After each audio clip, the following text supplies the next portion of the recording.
Роборок Qrevo Pro. Модернизированная версия старого Qrevo, который впечатлял своей мощностью, качеством уборки и низким уровнем шума. Инженеры сохранили и развили эти преимущества. Например, увеличили силу всасывания до 7000 паскаль. Раньше было 5,5. Но, помимо этого, доработали и другие аспекты.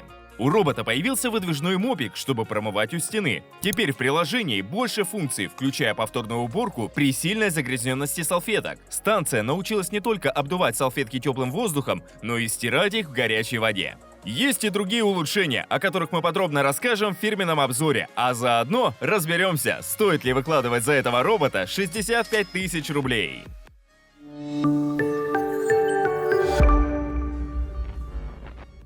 В процессе распаковки на столе появляется большая док-станция с мешком и резервуарами, робот-пылесос, белый с черным окном и надписью Reactive Tech, шнур питания с евровилкой, съемный пандус для заезда на станцию, мешок для мусора – это единственный запасной аксессуар в комплекте, пара моющих дисков с мопиками, их нужно установить на робота, схематичная инструкция для тех, кто не любит читать, полноценная книжечка на русском языке. Руководство по быстрому запуску после подключения робота пригодится в хозяйстве. Комплектация скудновата, что по нынешним меркам нормально. Расходники стандартного типа, поэтому их не составит труда найти на маркетплейсах. Из характеристик интерес представляет сила всасывания, которую повысили до 7000 паскаль. Ценник с учетом возможностей робота выглядит адекватно. Но не забывайте, что можете получить робота или вертикалку совершенно бесплатно. Дважды в месяц мы проводим розыгрыш среди подписчиков телеграм-канала. Нужно просто нажать кнопку «Участвовать» в закрепленном посте. Подборки и детальное сравнение, горячие цены и жирные промокоды, результаты тестов и обновления рейтингов. Все это вы найдете в телеграм-канале BestRobot. Ссылка в описании под роликом. Концепция дизайна осталась прежней. Кругляш высотой 97 мм с башенкой лидара. Кстати, она с датчиком давления. Полукруглым бампером и единственной торцевушкой. Корпус матовый, пыль будет незаметна. Шерсть в зависимости от окраса питомца. Перед лидаром две кнопки – уборка и домой. Остальные возможности управления в мобильном приложении. Пылесборник находится под крышкой. Он стал в 1,5 раза меньше. Всего 330 мл. Возможно, именно за счет этого производитель хотел выиграть в мощности. Фильтрация одинарная в виде HEPA-фильтра, как это и бывает у Роборок. Слева – люк для выгрузки мусора. Справа – клапан для подсоса воздуха. Ничего нового. Контейнер с фильтром можно мыть под краном, только тщательно просушить. На корме зарядные клеммы. Разъем для заполнения бачка, он спрятан под корпусом, датчик поиска базы и парковочный ролик. На левом боку люк для выгрузки мусора, справа выпускные отверстия. На бампере находим два датчика. Боковой, он отмеряет расстояние до стены, и фронтальный. За ним находится камера структурированного света, которая определяет предметы на полу. Теперь посмотрим, что интересного у робота под брюшком. Колеса и поворотный ролик – это стандарт. 4 датчика поверхности, чтобы не выезжал на лестницу. Старая трехлучевая щетка с удлиненными поводками. Датчик обнаружения ковра. Они должны отображаться на карте. Плавающий рабочий блок. Рамка с подушечками для сбора прилипших волос и с волнорезами для ковра. Фирменный красный валик с быстросъемными торцами. Ну и первое новшество – бионическая рука. При движении вдоль стены пылесос выдвигает мопик, чтобы промывать проблемную зону у плинтуса. Салфетки крупноворсовые, такие же, как у старого Qrevo. Справятся ли они в этот раз с кетчупом – главная интрига тестов. Высоту подъема салфеток увеличили на 3 мм. Теперь она составляет 1 см. А значит, у ковров больше шансов остаться сухими. Характеристики станции показываю на экране. По сравнению с обычным Qrevo, объем резервуаров сократили на 20% и за счет этого уменьшили высоту корпуса на 4 см. Кроме того, для Qrevo Pro разработали отдельную мини-станцию с подключением к водопроводу и канализации. Но к нам приехала полноразмерная версия. Компоновка привычная. Снизу док, выше мешок, над ним резервуары. Конструкция дока продуманная. И пандус, и поддон, и даже сетку поддона можно снять и промыть в раковине. Гораздо удобнее, чем возиться с этим всем на полу. Схема работы станции обычная. Робот заезжает задом по ребристым колеям и за счет трения о крестовины очищает свои салфетки. После чего станция затягивает грязную жидкость в отдельный резервуар. Также в доке наблюдаем штуцер для заправки бачка робота. Зарядные клеммы и отверстия с манжетами для выгрузки мусора. За глянцевой панелью находится отсек для мусора. Мешок качественный, с пластиковым хлястиком. Любители многоразового использования одноразовых вещей ставят мощный лайк. Контейнеры визуально идентичные. Отличить можно только по темной и светлой капле на крышке. В контейнере для грязной воды большой поплавок для контроля заполнения. В контейнере для чистой маленький поплавок и трубка для забора жидкости. Обе емкости устанавливаются прямиком в док-станцию. Никакой защитной крышки или колпака не предусмотрено, так что вытирать пыль со станции будет не очень удобно. На задней панели предусмотрели гнездо для шнура питания и кабель-канал, куда можно его аккуратно сложить. Это плюс. С дизайном разобрались, переходим к управлению. Устанавливаем фирменное приложение Roborock. Нажимаем плюс, сканируем QR-код под крышкой и вводим параметры сети 2,4 ГГц. Законнектить пылесос удалось с первой попытки за 2 минуты в общей сложности. После построения карты открывается обширный набор возможностей. Список на экране можете изучить в стоп-кадре.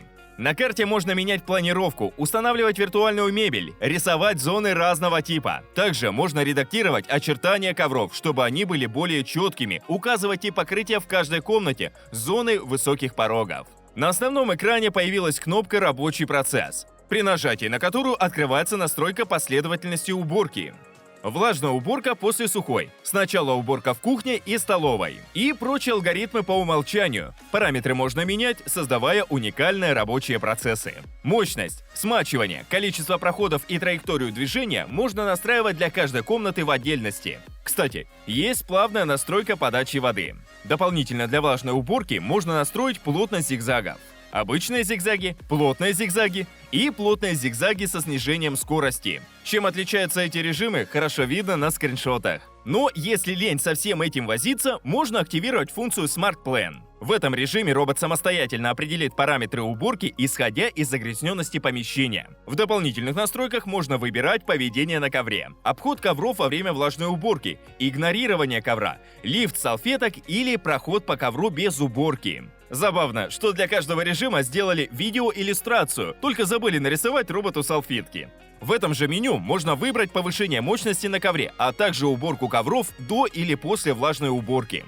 Еще из интересных функций. Автоматическая повторная уборка на основе оценки загрязненности воды. Тщательная уборка в зонах питомцев. Эти зоны нужно заранее добавить на карту.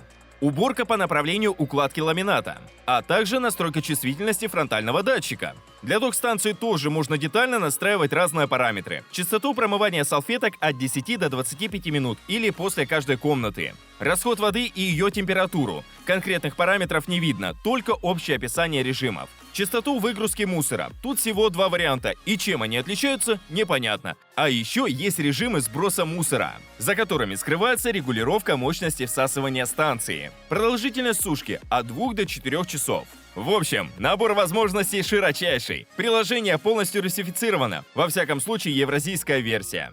Ну а теперь переходим к испытаниям. Робот обходит предметы на полу с переменным успехом. При хорошем освещении он обмел сетевой фильтр с проводом, сложенным в моток. Кроссовку и носки заметил и обошел с легким касанием. Белый горшок обошел идеально. Черный сдвинул, но обмел. Весы QREVA Pro воспринимает как порог, который нужно преодолеть. Маленькие сюрпризы не замечает. Коварный кот сможет отомстить за купание. Еще проблемы возникли с зарядкой для телефона, которую робот таскал по комнате, пока она не привела к застреванию щетки.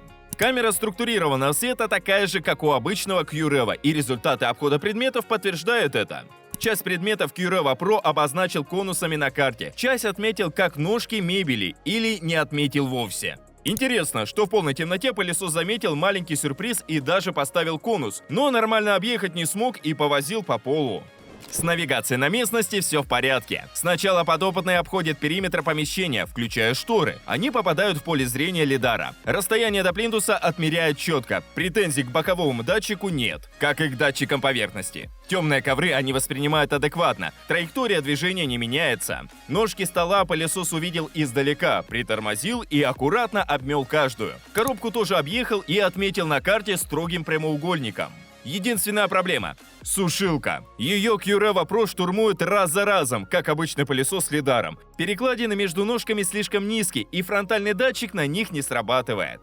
На лестнице робот не выезжает. В многоэтажные дома можно брать смело. Проходимость порогов хорошая. 15 мм перескакивает как олимпийский бегун, 20 мм как пьяный дворник через забор. Но в целом справляется. В квартире откатал четко, без лишних проездов и затупов. Обратите внимание на красоту линий в приложении. Настоящая каллиграфия. В режиме уборки максимум аккумулятора хватило на 110 минут, за которые удалось обработать 123 квадрата. Автономность на 13% ниже, чем у предшественника. Предполагаю, что это связано с выдвижным мопиком. После уборки в доме контейнер забит волосами и крошками. Здесь даже ушные палочки оказались. Кстати, станция самоочистки легко справилась и затащила их в мешок вместе с шерстью. Валик после уборки как новенький, только торцы придется очистить. Касательно производимого шума у меня были высокие ожидания, поскольку старый QRevo выдавал максимум 58 дБ. И профессиональная версия не разочаровала. Пиковое показание шумомера 59 дБ. Что это? Погрешность измерений или повышенная мощность? Сейчас выясним. В ходе тестов робот несколько раз проходил щелевой стенд поперечными и продольными зигзагами, по диагонали и во всех направлениях. Вот что удалось показать в итоге. 2 мм. Длинными полосами почти сплошную. 4 мм. Тоже основательно зачистил. Несколько полосок 6 мм. 8 мм тоже высосал на двух участках. А вот щель глубиной 10 мм осталась нетронутой. Номинальная сила всасывания возросла на 1500 паскаль, а по факту мощность у робота снизилась. Похожую ситуацию мы наблюдали на примере Roborock S7, S7 Max V, S7 Max Ultra, каждый из которых был слабее предыдущего. Чем сложнее конструкция, тем меньше мощность мотора. Так производитель старается сохранить высокую надежность своих пылесосов. Проверим, как повлияет снижение мощности на качество уборки. Алгоритм движения классический. Робот дважды проходит загон вдоль стен и дважды перекрестными зигзагами. С первого прохода собирает большую часть мусора на ламинате, накидывает соринки в периферийные зоны, но со второго проезда подбирает их. Результат хороший, но не идеальный. Вдоль стен почти чисто, но на разных участках можно заметить мелкие соринки. Уборка в углах стандартная. С двух попыток выметает все, за исключением зоны в 2,5 см. Это средний показатель для большинства роботов. Высокая сила всасывания позволяет QRevo Pro качественно собирать песок с ламината. За пару проходов убрал почти все, включая стыки. Я провел по стенду салфеткой. Она чистая. Песок остался только в углах и вдоль стен. На ковролине качество уборки такое же, как на ламинате, и даже немного лучше, потому что меньше разлет соринок. За два прохода прошка начисто убрала центр загона, но в периферийных зонах торцевая щетка не доработала и оставила дорожки мусора. Мохнатый ковер-пылесос убрал на удивление хорошо. Собрал с поверхности 83% мусора. По меркам роботов это твердая четверка. Хотя при ближайшем рассмотрении видно, насколько далек этот результат от идеала. По итогу, QRevo Pro уступает предшественнику в качестве уборки ламината и ковролина, но отыгрывает отставание на среднем ковре. После тестов рабочая зона валика чистая, но один из торцов забит волосами. Периодического обслуживания избежать не получится. Но хотя бы пылесборник опустошать не нужно. С этой задачей робот справляется сам. С максимальными настройками выгрузка мусора занимает 20 секунд, а уровень шума достигает 71 дБ. Для тестирования я загружал в пылесборник по 100 грамм семечек, песка, наполнителя и крупы. Со всеми этими задачами станция справилась на 99-100%. Уменьшение объема пылесборника положительно повлияло на качество выгрузки. Даже тяжелый мусор теперь не проблема. Не говоря уже о шерсти, если в доме линяющий питомец. Можно не беспокоиться, все будет в мешке. А теперь самое интересное. Удалось ли улучшить качество влажной уборки? Перед запуском робот смачивает салфетки на станции и сразу же начинает вытирать кофейные пятна. С первого прохода подразмазал, со второго вытер начисто. Вдоль стен не доработал, потребовался еще один запуск, но результат впечатлил. Слепая зона вдоль плинтуса отсутствует, вымыл полностью. В углах оставил 2,5 см, как и при сухой уборке. Пока что это лучший результат в истории тестирования. Перед тестами с пятнами сока я активировал автоматическую повторную уборку. Посмотрим, сработает ли эта функция. После первого прохода робот частично отмыл середину загончика и поехал промывать салфетки. Повторная уборка сработала, и QRevo Pro снова отправился мыть стенд. Посередине большую часть загрязнений устранил, но на периферии остаются пятна. Во второй раз повторная уборка не включилась, пришлось запускать очередной цикл уборки вручную. С 3-4 прохода робот справился с поставленной задачей, не считая погрешности вдоль стен, которые он устранил с 5-6 прохода. Переходим к экстремальным тестам. Земляную грязь с первого запуска робот просто развез по загону, но хотя бы собрал комки земли. Станция сочла уровень загрязнения высоким и включила повторную уборку. Со второго запуска размазал более равномерно и оставил высокохудожественные отпечатки протектора. После этого робот прошел стенд еще 5 раз с промежуточной самоочисткой и все отмыл, включая пристенные зоны. Крупноворсовые салфетки впитывают грязь не очень хорошо, но в конечном итоге справляются и с этой задачей. Но удалось ли Qreva Pro справиться с кетчупом? Предшественнику это было не по силам. С первого прохода робот убрал рельеф, частично вытер и сделал из одного большого пятна несколько маленьких. Со второго прохода отмыл часть пятен. На стенде появились белые прогалины. С каждым следующим запуском пылесос методично улучшал результат и в итоге отмыл прилипший кетчуп за 6 проходов с 5 промежуточными самоочистками. Крутой, хотя и не рекордный результат. Влажная уборка у Qreva Pro стала определенно лучше, чем у предшественника, особенно если учитывать результаты вдоль стен. В конце уборки пылесос промывает салфетки на станции. Продолжительность, расход воды и уровень шума зависят от выбранного режима. Интересно, что с каждым следующим режимом увеличивается не только расход воды, но и отжим салфеток. После полоскания в глубоком режиме на них остается только 20 мл воды. Звучит это следующим образом. Примерно так же, как у других моделей такого типа. Температуру в области поддона после полоскания горячей водой бесконтактный термометр определил в 37 градусов. Может, станция и нагревает воду до заявленных 60 градусов, но точно установить это не удалось. Теперь проверим качество полоскания. После кофейного теста салфетки пятнистые, серо-бежевые. После промывки на станции салфетки выглядят чистыми, но под краном удалось вымыть еще немного бежевой жидкости. После 3 запусков и 3 промываний на станции на салфетках все еще заметны следы сока. Концы махров окрасились. Промывание в раковине с моющим средством, конечно, оказалось эффективнее. Сравнение салфеток до и после говорит само за себя. После тестов с землей салфетки стали темными. Махры впитали грязь, а окантовка вообще слиплась. Робот несколько раз промыл мопики на станции и существенно улучшил их состояние. Но до идеала еще далеко. Посмотрите, сколько грязи удалось отжать руками. Вода коричневая. Кетчуп окрасил салфетки в бурый цвет с яркими вкраплениями оранжевого. После самоочистки интенсивность окраса снизилась. Теперь салфетки равномерно рыжеватые. Ручной стиркой с мылом удалось добиться большего, и то до конца отмыть не удалось. Тут уже нужна стиральная машина.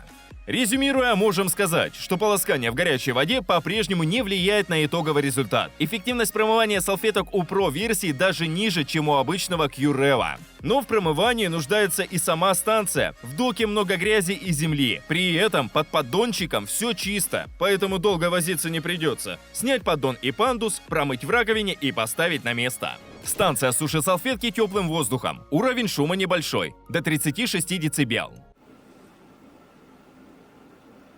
Температура в области сушки составляет 56 градусов, что на 24% выше заявленных 45 градусов. Неудивительно, что салфетки высыхают быстро, 1,5-2 часа и полностью сухие.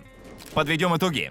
Roborock Qreva Pro – достойный продолжатель серии. Выдвижной мопик действительно делает разницу, слепая зона – нулевая. Мало того, теперь пылесос отмывает даже прилипший жир. Фактическое снижение мощности не сильно повлияло на качество уборки. Оно по-прежнему топовое, а ковры Qreva пылесосит даже лучше. Выгрузка мусора работает как часы, а вот от промывания салфеток я ожидал большего, особенно с учетом подогрева воды. По системе оценки Best Robot Roborock Qreva Pro набрал 127 баллов и стал новым лидером рейтинга роботов с All-in-One станцией. Отличный вариант для квартиры с большой собакой и смешанными покрытиями. Спасибо, что досмотрели до конца и поставили лайк под роликом. На этом у меня все. Пока-пока и до новых обзоров!